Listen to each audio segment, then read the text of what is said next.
m'implique déjà au niveau de la boxe, autant amateur en enseignement, autant au niveau de la boxe professionnelle.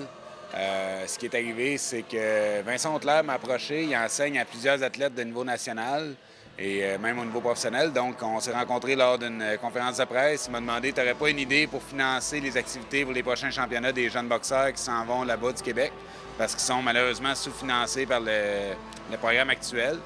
Donc, on a organisé un gros tournoi de poker avec en camp silencieux, puis ça a vraiment bien fonctionné. Ben, ça m'aide surtout, par exemple, avant des compétitions, il y a des camps d'entraînement, ça m'aide pour financièrement m'aider à m'entraîner, à aller à l'école, puis dans ma vie quotidienne. Ouais, aussi, ça a une pression comme le stress de oh, je dois chercher de l'argent pour mes voyages, etc. À mon avis, c'est vraiment important parce que ça permet, dans le fond, de vraiment mettre tout le focus sur l'entraînement. Puis c'est ça, parce que quand tu travailles ça à temps plein, tu as moins de temps pour on peut dire, t'entraîner puis gérer la préparation pour le combat. Fait que pour moi, c'est quelque chose de vraiment important pour arriver à mon but. Ouais, c'est ça. Ouais, les commanditaires et tout, c'est vraiment quelque chose ça enlève beaucoup de stress. Puis ça me permet de vraiment donner mon 120 % dans mes entraînements.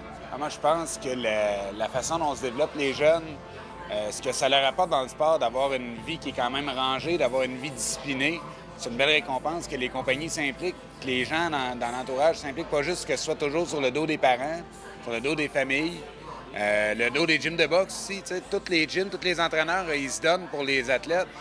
C'est normal à un moment donné qu'autour, il y a des gens qui viennent s'impliquer parce que malheureusement, on ne peut pas toujours se fier au gouvernement.